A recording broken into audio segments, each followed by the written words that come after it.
नमस्कार, ट्विंकल मेहरा डोगरा जी। जैसे कि आप सभी को पता कि देश में न्यू क्रिमिनल लॉ जो है वो आज 1 जुलाई से लागू हो गए हैं और इन सब पर चर्चा करने के लिए हमारे साथ रिटायर्ड सेशन जज सुभाष गुप्ता जी मौजूद है। गुप्ता साहब, सबसे पहले आपका स्वागत है। ये जो नए कानून 3 कानून जो क्रिमिनल लॉ लागू हुए हैं, इससे देश में क्या फर्क पड़ेगा और खासकर हमारी जम्मू कश्मीर में इनका किस तरह का प्रभाव पड़ेगा? देखिए, जम्मू कश्मीर जो 2019 में जो पॉलिटिकल चेंज आई थी या कॉन्स्टिट्यूशनल चेंज, संवैधानिक चेंज आई थी, जहाँ उसमें हमारा जम्मू कश्मीर अभी इंटेग्रेट हो गया है इंडिया के साथ। मतलब अभी कोई फर्क नहीं है जम्मू कश्मीर का। हाँ, वो पहले लॉ थे, कानून थे, जो आपको है यूरोपियन कोर्ट का, जहाँ जो स्टेट लॉ थे कुछ रखे गए थे, कंटिन्यू किए गए, और कुछ को जो सेंट्रल लॉ थे उनके मुताबिक कर लिए। और 2019 की बात है। ये जो 3 नए कानून लाए हैं, इनके नाम ही पूरे चेंज कर दिए। आप हमारे दर्शकों को बताइए 3 नाम कौन से हैं और कौन से नाम पे कौन सा कानून? हाँ, बिल्कुल। देखिए, जैसे इंडियन पीनल कोड एक 1860 का था, 1860, तो ये बन गया हमारा भारतीय न्याय संहिता 2023। तो ये आ गया वो। दूसरा था जो हमारा ये कोड ऑफ क्रिमिनल प्रोसीजर 1970, ये बन गया क्या? ये बन गया हमारा भारतीय नागरिक सुरक्षा संहिता, कोड है ना, तो अधिनियम एक्ट है। अच्छा, तीसरा था इंडियन एविडेंस, ये 1872 का, ये ब्रिटिश इंडिया गवर्नमेंट के टाइप था, और आप लगा लो 150 साल से ज्यादा। और ये वाला क्रिमिनल प्रोसीजर कोड हमने पहले 1973 चेंज, जो आपकी बात की, देखो न्याय की बात हुई, पहले पीनल की बात होती थी, दंड की बात होती थी, हाँ, भारतीय दंड से, अभी वो न्याय की सुरक्षा की, नागरिक सुरक्षा आया, इसमें जो कोड था। और ये जो कुछ चीजें क्या होता है, जब कानून बदलता है, कानून क्या कैसे बदलता है कि ये सोसाइटी में जो डिस्कशन होती है, जो बहस होती है, और सुप्रीम कोर्ट की जजमेंट आती है, और रोज आप देखोगे सुप्रीम कोर्ट की जजमेंट नए फैसले आते हैं, और फैसलों के मुताबिक फिर चर्चा होती है लीगल मैटर। और वो जो नए लॉ, एक तो लॉ है जो देश का पार्लियामेंट बनाती है, एक जो इंटरप्रिटेशन करके सुप्रीम कोर्ट ऑफ इंडिया, जो उस पर बात होती है, इंटरप्रिटेशन होती है, जजमेंट्स आती हैं, फैसले आते हैं, तो उस पर लोग करते हैं। एकेडमिक डिवीजन जैसे यूनिवर्सिटीज़ हैं, उनके प्रोफेसर्स करते हैं, लॉ कमीशन देखता है, पुलिस और सिविल एडमिनिस्ट्रेशन देखते हैं, हमारे जजेस नीचे जो हैं हाई कोर्ट के हैं, डिस्ट्रिक्ट जुडिशरी के हैं, वकील लोग हैं, तो फिर वो बदलता है। तो ये जो 3 कानून जो आप कह रहे हैं,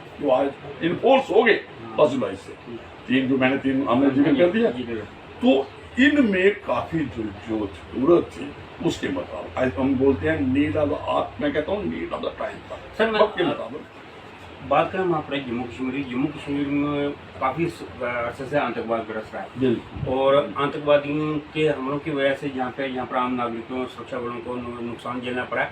वहीं आतंकवाद से जुड़े हुए जो लोगों के खिलाफ भी सुरक्षा बलों द्वारा और एजेंसी द्वारा समय समय पर कार्रवाई की। अब ये जो नए कानून आए हैं, इनमें इन तरह के जो मामले होंगे उन पर किस तरह का? ये बहुत अच्छा क्वेश्चन आपने पूछा, बहुत अच्छा है। किससे? इसमें एक स्पेसिफिक, पहले वो वाला टेररिस्ट एक्ट आ गया, न एक वो आ गया ऑर्गेनाइज क्राइम था, कि कोई दुबई में बैठ के, पीओके में बैठ के, पाकिस्तान में बैठ के, चाइना में बैठ के कहीं ऑर्गेनाइज क्राइम करता था, कॉन्ट्रैक्ट किलर होते थे, शार्प शूटर होते थे, वो एग्जीक्यूट करते थे, वो एक ऑर्गेनाइज क्राइम है। एक सडिशन होता था गवर्नमेंट ऑफ इंडिया के खिलाफ, ये पहले जुर्म था आईपीसी में। अब उन्होंने क्या किया कि जो भारत के खिलाफ है, इंडिया के खिलाफ है, सॉवरेनिटी जो हम कहते हैं, ये इंटेग्रिटी और यूनिटी के खिलाफ जो खिलाफ है, वो वाली चेंज आई। तो काफी चेंज है इनमें। मॉब लिंचिंग की बात होती थी उसमें, कि कोई क्या खाता है, क्या करता है, उसने वो कौन सी टोपी है, कौन सा कपड़ा लगाया है, कहाँ जाता है, तो उस पर एक भीड़ सोए मॉब लिंचिंग कर देती है उसके वो। क्योंकि हमारा जो हिंदुस्तान है, इसमें अलग अलग लोग हैं, अलग अलग उनका पहनावा है, अलग अलग खाना है, खाते हैं, और अलग अलग धर्म है, अलग अलग उनका पूजा पद्धति है। तो उस कईयों को नहीं पसंद आती, जो मेजॉरिटी में लोग कहते हैं, तो वो मॉब लिंचिंग का है। तो उसमें उनको स्पेसिफिक ऑफेंस बनाया और डेथ सेंटेंस है। सर बात करें ये जो महिलाओं से जुड़े हुए कानूनों की भी अक्सर काफ़ी बात होती है, क्या जो महिलाओं से जुड़े हुए दुष्कर्म है या ऐसे जो कपल्स है जो खासकर लिविंग रिलेशन में रहते हैं उनमें भी क्या कोई बदलाव है? बहुत अच्छा क्वेश्चन है यार। देखिए लिविंग रिलेशन वाली बात आपने ये जो वो प्यार मोहब्बत की बात होती है और थोड़ा देर उनका चलता है और सेक्सुअल असॉल्ट के एलिगेशन कई बार सच्चे भी लगते हैं, कई बार झूठे भी। कई बार दो बातें हैं कि ये इन्होंने मेरे साथ वायदा किया था शादी तो बाद में शादी नहीं की, ये फॉल्स प्रॉमिस में झूठा वादा किया था। एक में और बोला लिविंग रिलेशन में, तो उसमें क्या था पहले जो इंडियन पेनल कोड की धारा 376 लगाई बंदे की जो जम्मू कश्मीर का उस वक्त कानून था, तो उसके मुताबिक जो हमारा कोड क्रिमिनल प्रोसीजर था यहाँ का, उसके मुताबिक जमाने भी नहीं। तो आपने कहीं देखा होगा 5-5, 6 साल 10 उसमें ये लाभ ये अभी इसको चेंज करते हैं लेवल में। अगर कोई डिसीटफुल मीन्स से कोई धोखाधड़ी से अगर किसी के साथ हम जो सेक्स करता है हम, तो इसको हम कई बार वो वर्चुअली होता है कंसेंसुअल सेक्स होता है, रजामंदी से सेक्स होता है, लेकिन वो दोनों अडल्ट हैं उनमें होता है, तो उसको भी जुर्म था बना देते थे। और आज कि भाई इसने जबरदस्ती की है, इसने झूठा किया है, फ्रॉड करके मेरी जो कंजेंट ली है, मेरी जो इसने वो मतलब मेरे साथ इसने दुष्कर्म, वो एक इंडिपेंडेंट ताकि उसमें सजा का भी भुगतान वो अलग तौर पे एक इंडिपेंडेंट रेफरेंस करती है। और ये चीज़ें जो आपने कहा, मैंने कहा FIR लगाने होगी अगर वीमेन, तो वीमेन पुलिस ऑफिसर रिकॉर्ड करेगी उसकी FIR, और अगर मेंटली चैलेंज बंदा है तो फिजिकली चैलेंज है तो उसकी FIR उसके सर कहीं ऐसा तो नहीं ना हो कि ये जो नए कानून आए हैं इसके बाद ये जो कानूनों को जब इम्प्लीमेंट करने की बारी आए तो कहीं ऐसा ना हो कि ये कानून की जगह पुलिसिया कानून बन के रह जाए, लोगों को ऐसा ना महसूस हो जाए कि पुलिस को अधिक शक्तियां मिल रही हैं। ऐसा नहीं। देखिए पहले क्या होता है पुलिस, देखो हमें क्या करना है, बराबर करना है। हमें ये नहीं सोचना चाहिए कि देखो एक तरफ आपके पास विक्टिम है जिसके साथ जयती है, ठीक है, एक मौजूद है तो उसको भी इंसाफ दिलवाना है, तो उसके साथ जाती है उसको भी सजा दिलवानी है प्रोपोर्शनेट, मतलब एक जितनी उसने जुर्म किया उसके बता। ये नहीं कह सकते कि भाई हाँ जो आप बात कर रहे थे कि कई बार जो वो तो उसमें क्या झूठी FIR लगती थी और कानून ऐसा था कि लगाना पड़ती थी पुलिस को, जैसे कोर्ट से ऑर्डर आ जाता था तो उसमें जो जजमेंट थी सुप्रीम कोर्ट की उसके मुताबिक मैंने पहले भी एक प्रोग्राम में किया है, ललिता कुमारी की जजमेंट की श्री वास्तव की उसमें मतलब लगाने पर अभी उन्होंने किया कि भाई जो जुर्म है 7 साल के और 3 साल के ऊपर उसमें आप PE कर सकते हो, प्रिलिमिनरी इंक्वायरी कर सकते हो, सदाकत निकाल दो, सच्चाई निकालो, और वो डिप्टी SP है जो ऑफिसर इंचार्ज पुलिस स्टेशन है उससे कंसल्ट करेगा कि भाई इस केस में मुझे डाउट है, ये सच्चाई नहीं लगती है, जिस सिविल सा डिस्प्यूट है, कुछ भी बात कर सकता है, और परमिशन से इन्वेस्टिगेशन FIR लगाने से पहले थोड़ा सा PE कर सकते हैं। सर हमारे समाज में अक्सर देखा जाता है कि महिलाओं की इज्जत भी करते हुए महिलाओं के प्रति थोड़ा एक सॉफ्टनेस भी रहती है, लेकिन कई दफ़ा ऐसा देखा गया था जो पहले कानून थे जहाँ पहले जिस तरह के केस सामने आए हैं कि पुरुष अपने आप को ना बड़ा हेल्पलेस महसूस करता था जब भी कोई दुष्कर्म के या लिविंग रिलेशन से जुड़े हुए मामले होते थे, तो पुरुषों को ऐसा लगता है कि सारा ही फेवरिज्म तो महिलाओं को दिया गया। क्या नए कानूनों में पुरुषों की भी आवाज सुनने की? ऐसा नहीं। देखिए एक धारणा आया, बिल्कुल ठीक है कि ये जेंडर न्यूट्रल होना चाहिए था जो आपने कहा कि ये जो धोखा लड़के के साथ लड़की कर सकती है, ये कहने का मतलब अगर वो उसके साथ सेक्स में इन्वॉल्व हो जाती है तो नेचुरली उसको भी समाज में वो भी एक्सप्लॉइट हो, है ना, बिल्कुल ठीक है ये। लेकिन कानून जो है हमारा समाज जो है ये कहते हैं पैट्रियार्कल और जो डोमिनेंस मेल की है चिल्ड्रन पे भी और वीमेन पे, जो बच्चों पे, और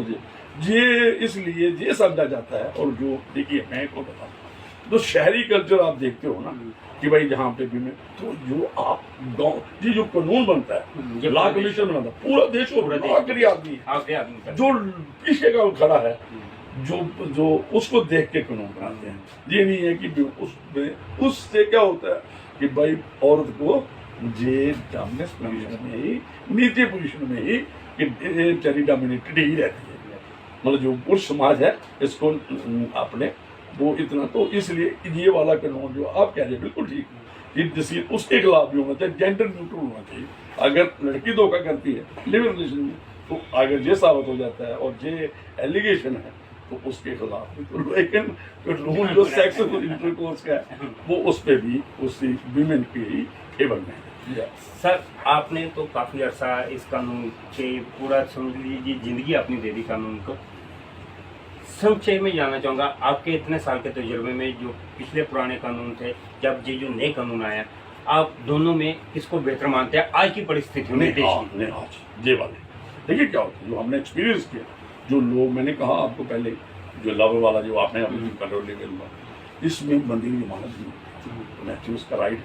कानून ऐसा था जज भी जमानत नहीं देता, अब जमानत हो, अभी जमानत। और एक आपने और बात की जो आपने कहा कि टेररिस्ट एक्ट, जहाँ पे दुश्मन देश दुश्मन है, जहाँ पे काफी टेररिस्ट एक्ट हो, और टेररिस्ट एक्ट जब कोई होता था इसकी मदद करता तो कई बार जो आप कहते हैं पुलिस या मोहता, कई बार उनके दिमाग में आता है यार लगा दो। और कानून भी यूएपी है, अनलॉफुल एक्टिविटी प्रिवेंशन एक्ट था, उसमें भी जमानत नहीं है वो जुर्म, तो उसलिए एसपी को देगी। अगर उसको लगता है कि इसमें इतनी इन्वॉल्वमेंट नहीं तो जमानत नहीं, जमानत नहीं।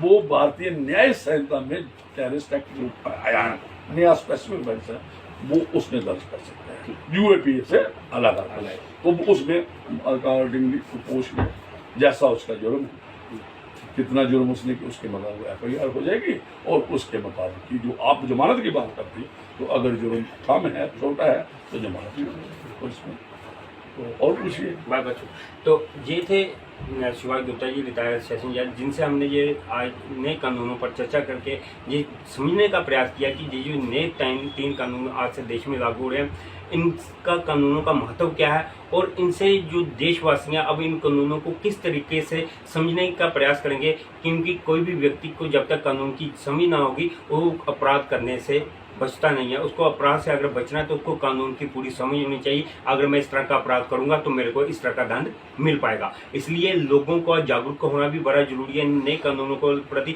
वही कार्य आज हमने किया है रिटायर्ड सेशन जज शिवाजी गुप्ता जी के पास आके, उनसे इन जो नए 3 कानून आए इनकी बारीकियों को समझने में, और हम दर्शकों को भी यही चाहेंगे कि इनका इंटरव्यू आप पूरा देखें और समझने का प्रयास करें कि नए कानूनों में क्या क्या चीज़ें का प्रावधान रखें।